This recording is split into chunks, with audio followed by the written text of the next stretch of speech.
नमस्कार दोस्तों, स्वागत है आपका हमारे चैनल में जिसका नाम GS स्टडी 94 है। और दोस्तों मैं यस तो दोस्तों यदि आप हमारे टेलीग्राम से जुड़ना चाहते हैं तो मैं जो है उसका लिंक डिस्क्रिप्शन में डाल दूंगा, आप जाकर वहां से जुड़ सकते हैं।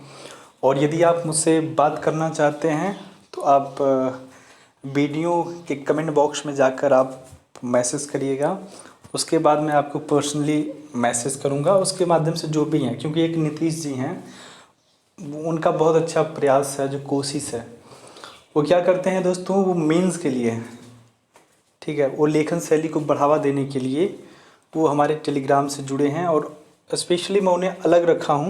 उन्होंने एक कह सकते हैं ग्रुप भी बनाया है जिसमें कुछ चीज़ों पर डिस्कशन होता है और जो भी वो लेख लिखते हैं उसमें वो सेंड कर देते हैं। तो यदि आपके पास भी इस तरह का कुछ भी हो तो आप ज़रूर जुड़ सकते हैं। और अच्छा लगा, एक हैं स्वाति वर्मा जी करके, जिनका मैसेज अभी हमने पढ़ा कुछ देर पहले, तो अच्छा लगा कि कुछ लोग ऐसे भी हैं जो हो सकता है शायद मुझे देखे ना हो पर महसूस कर लेते हैं, नहीं सामने वाला इंसान भी। Thank you, amazing. ठीक है, तो चलते हैं अब आगे। और यहाँ पे देखिए, जो आज का जो लेख है जिस पे हम चर्चा करने वाले हैं, विचार विमर्श करने वाले हैं, इसे लिखा है शंकर शरण जी ने। और आप यहाँ पर देख सकते हैं जो आज का विषय है, चीन को सही राह पर लाने का तरीका। तो देखिए इस समय जो करंट का जो इश्यूज है, जो कंट्रोवर्सी है दो देशों के बीच में, चाइना और इंडिया, ये जो आप पाकिस्तान और नेपाल की बात कर रहे हैं ना, जिस दिन अगर चाइना जैसा देश सरेंडर हुआ ना और पाकिस्तान नेपाल, तो पता ही नहीं चलेगा कितनी दूर भाग खड़े हुए हैं। क्योंकि वो पूरी तरह से आपको पता है उकसाया जा रहा है चाइना जैसे देश के बल पर, जो अपनी संसद में बार बार बिल लेके दौड़ रहे हैं ना, पास कर रहे हैं, लिप लेक काला पानी लिम्पिया धुरा मेरा है। तो दोस्तों ये देखिए, सबको पता है कि जो बैकअप कौन दे रहा है, वो चाइना जैसा देश दे रहा है इंफ्रास्ट्रक्चर के लालच में कि मैं आपके देश में तमाम तरह की डेवलपमेंट करूंगा। यदि तुम इन क्षेत्रों पे, जिन क्षेत्रों पे तुमने दावा किया, अगर उससे लेते हो तो उनका विकास भी मैं करूंगा, जितनी भी राशि की ज़रूरत होगी आर्थिक मदद की मैं तुम्हें दूंगा। तो इस तरह के तमाम तरह के जो प्रलोभन चाइना जैसा देश दे रहा है, और ऐसे में कुछ कंट्रीज़ हैं जो भारत जैसे देश के अगेंस्ट खड़ी हो रही हैं। खड़ा हो लेने दो, समय आएगा, ठीक है। तो चलते हैं, इसी के मुद्दे पर आज हम बात करेंगे।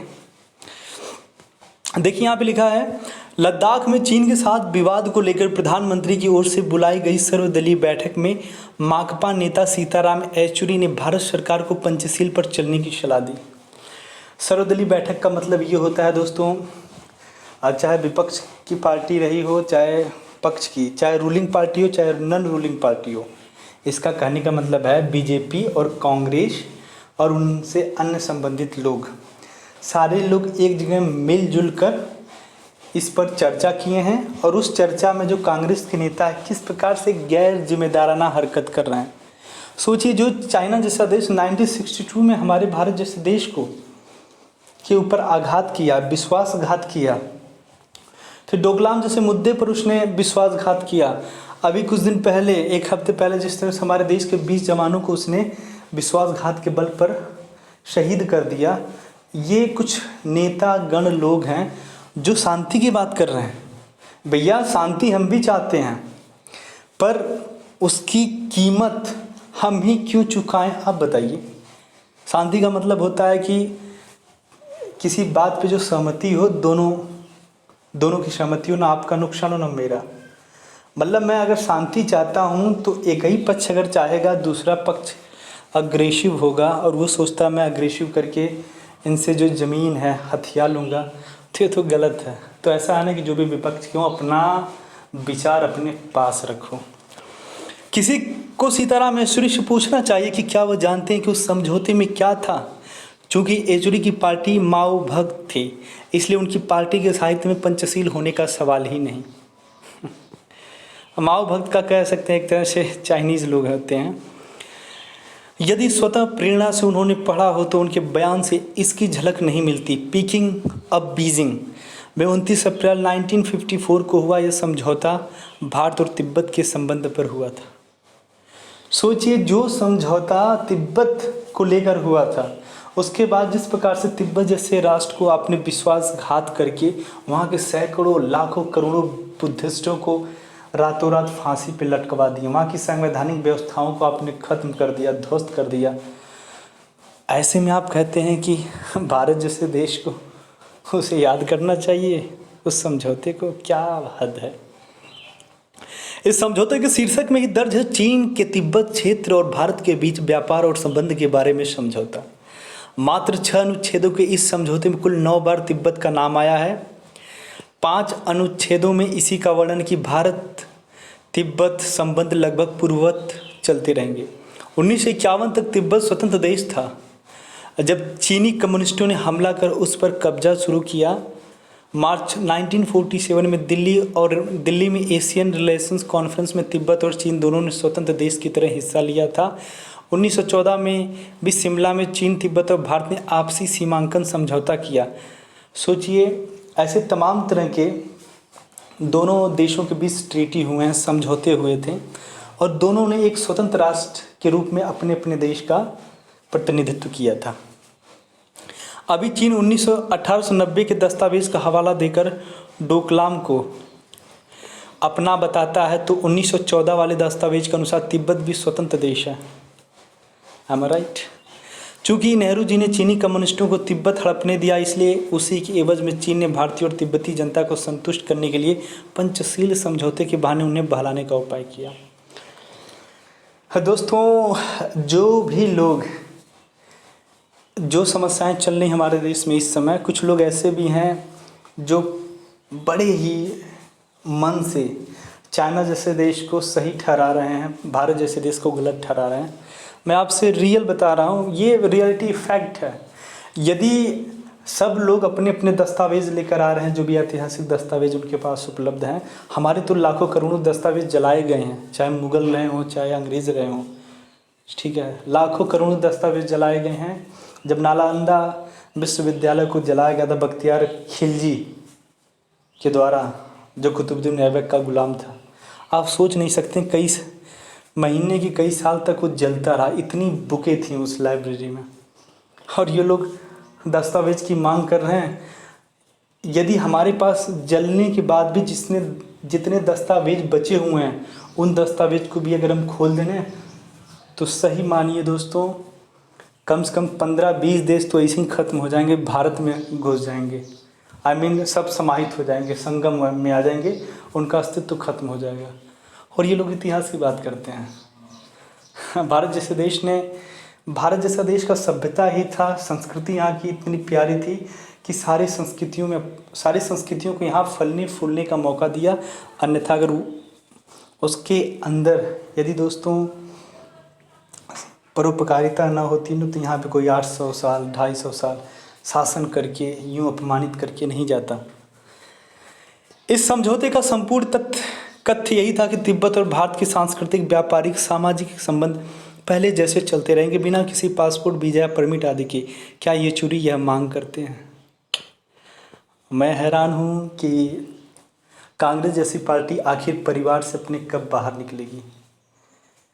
यदि यही कारण रहा और यही हश्र रहा, यही सोच रही, तो कांग्रेस बहुत जल्दी ख़त्म हो जाएगी। क्योंकि जो योग्य हैं उन्हें आप उस पद को ट्रांसफ़र करिए उनके हाथ में, पर नहीं, इनका बेटा और मैडम जी, ठीक है, इनसे आगे कुछ नहीं।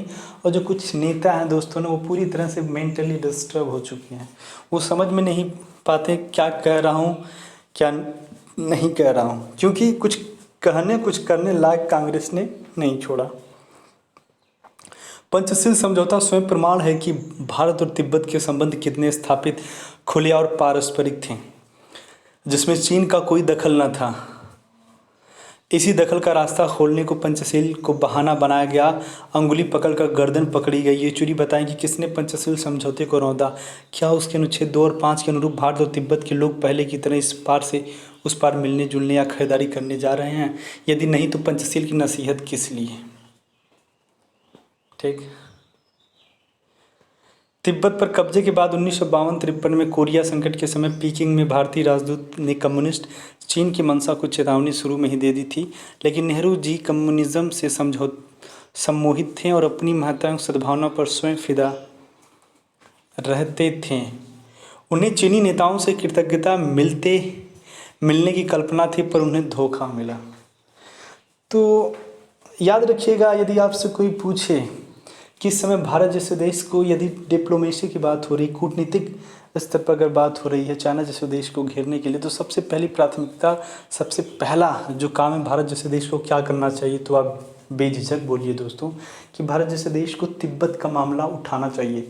जिस प्रकार से उसे पर कब्जा कर लिया गया और वैश्विक जितने भी संगठन हैं आज तक उस पर किसी प्रकार का विचार विमर्श नहीं किया गया, ये दुनिया के सामने ले जाकर इन प्रश्नों को प्राथमिकता देनी चाहिए, ताकि दुनिया को पता चले कि चीन जैसा जो देश है विस्तारवाद नीति की तरफ इतना अग्रसर हो चुका है, इतना भ्रष्ट हो चुका है कि किसी भी देश का वो शोषण कर सकता है, उस पर कब्जा कर सकता है। इस चीज़ को बच्ची आ गई थी। प्रसिद्ध हिंदी लेखक निर्मल वर्मा ने तिब्बत को संसार का अंतिम उपनिवेश बताया था। इस सच्चाई को रेखांकित करना और तदनुरूप अपना धर्म निभाना ही हमारे लिए सही उपाय है। तभी चीन से हमारे संबंध मैत्रीपूर्ण बनेंगे, जैसे कम्युनिस्ट सत्ता से पहले थे। पंचशील समझौता दिखाता है कि भारत को तिब्बत पर अपनी साझी चिंताओं, व्यापारिक और सांस्कृतिक जरूरत पर बोलने का पूरा अधिकार है। हमारे नेता बुद्धिजीवी तिब्बत रीजन ऑफ चाइना की शब्दावली में सदैव चाइना पकड़ते हैं और तिब्बत भूल जाते हैं। होना उल्टा चाहिए, हम सदैव तिब्बत का नाम लें और चीन को टोकें। हमारा पड़ोसी तिब्बत रहा है, चीन उसके पार है। यदि तिब्बत का मामला पहले ही नेहरू जी ने उठाया होता तो हो सकता था जो तमाम तरह के अंतर्राष्ट्रीय संगठन है, ठीक है, यदि उस पर दबाव बनाते थे, तिब्बत स्वतंत्र होता। उसके बाद तिब्बत कभी भी इस तरह की हरकतें नहीं करता जो चाइना की सोच है, ठीक है। पंचशील समझौता होते समय उसकी चर्चा इसी नाम से होती थी। कई पत्र पत्रिकाओं में शीर्षक ही था भारत तिब्बत समझौता। इसके 2 दशक बाद भी दुनिया भर के नक्शों में तिब्बत अलग देश दिखता था। दुर्भाग्यवश हमारे नेता लोग जिन गंभीर चीज़ों का नाम लेते हैं उसका अर्थ नहीं समझते। चीन समझता है वो यथार्थवादी है, इसलिए वह तिब्बती धर्मगुरु दलाई लामा को अपशब्द कहता है। उनसे भारतीय नेताओं के मिलने पर विरोध करता है, पर हमें जो करना चाहिए वो नहीं करते। सोचिए, तिब्बत जैसा देश, ठीक है, वहाँ का जो सबसे बड़े धर्म गुरु थे दलाई लामा, जिन्हें अपने देश से भागने के बाद एक शरणार्थी के रूप में प्रत्येक देश से मतलब सहारा लेना पड़ता है कि मैं आपके यहाँ रह सकता हूँ, यहाँ रह सकता हूँ। क्या इतने बड़े राष्ट्र का धर्म गुरु होने के बाद जिस तरह से वो कई दशकों से इधर उधर भटक रहे हैं, शरणार्थी का जीवन व्यतीत कर रहे हैं, इस बात को भी तो प्राथमिकता दे सकते हैं। पर वही होता है दोस्तों, चाहे कानून जो है ना, चाहे अंतर्राष्ट्रीय चाहे राष्ट्रीय चाहे स्थानीय हो, ये कद और प्रतिष्ठा देख के लगता है, याद रखिएगा। चीन द्वारा 1951 में तिब्बत पर हमले के बाद ही विश्व जनमत ने भारत की ओर देखा था। तिब्बत से सर्वाधिक प्रभावित होने वाला पड़ोसी भारत था। भारत द्वारा चीन का समर्थन करते रहने से ही दुनिया चुप रही, वरना तब तक चीन महाशक्ति तो क्या, कहाँ गया, मान्यता प्राप्त देश तक नहीं था। संयुक्त राष्ट्र में 1971 तक फार्मूसा ताइवान को मान्यता थी। अब आपको पता है ताइवान का क्या हाल है, ताइवान के ऊपर भी कब्जा कर लिया इसने। चीन के साथ अमेरिका ने 1978 तक कूटनीतिक संबंध तक नहीं बनाए थे। तिब्बत हमारे राष्ट्रीय हित का प्रश्न है, इस पर चुप्पी रखकर हम अपनी हानि करते रहे हैं, इसलिए चीन से हमारे संबंध बराबरी पर नहीं आते। यदि चीनी विश्वासघात के बाद भारत ने डटकर तिब्बती स्वतंत्रता का मुद्दा उठाया होता तो चीन को हमारे साथ भेदभाव बनाने की चिंता हमसे अधिक होती। तिब्बत की स्थिति भी सुधरती, क्योंकि वह उसकी शर्त होता। जिस पंचशील से हमने धोखा खाया उसी को फिर से उठकर, यानी तिब्बत से अपने संबंध को प्रमुखता देकर हम सही मार्ग पर आ सकते हैं। आज तिब्बत से असहाय लगता है, पर यदि भारत ने इसे विश्व मंच पर पुनः ला दिया तो ऐसा नहीं रहेगा। मैं मानता हूँ कुछ चीज़ें हैं जिन पर प्राथमिकता देनी चाहिए पंचशील के माध्यम से, पर जानते हैं यहाँ पर क्या बातें आ सकती हैं। पंचशील का हवाला न देकर अगर हम एक चीज़ करें, उसके समर्थन में उतरें तिब्बत जैसे देश की, क्योंकि यहाँ से पूरी तरह बात पता चल जा रही है कि पंचशील का हवाला देकर भारत अपना उल्लू सीधा करना चाह रहा है। बातें तो सही लग रही पर इसमें कई सारी जटिलताएं हैं, ठीक है, क्योंकि ये बहुत पहले ही ये जो समझौता था वो रद्द हो चुका है। तो मेरा कहने का मतलब एक फेडरेशन का निर्माण किया जाए, जितने भी चाइना जैसे देश से जो विस्तारवादी नीति के तहत पीड़ित हैं, ऐसे आपको कम से कम 10-20 देश मिलेंगे। कई देश तो अफ्रीका के हैं जिन्हें भारी मात्रा में कर्ज देने के बाद उसको एक तरह से इसने उपनिवेश के रूप में उसका शोषण कर रहा है। उसके बाद वैश्विक मंचों पर जाकर या अपना खुद का एक फेडरेशन बनाए, उसके बाद चाइना जैसे देश के साथ लड़े मिलजुल कर, तभी दोस्तों ये संभव है।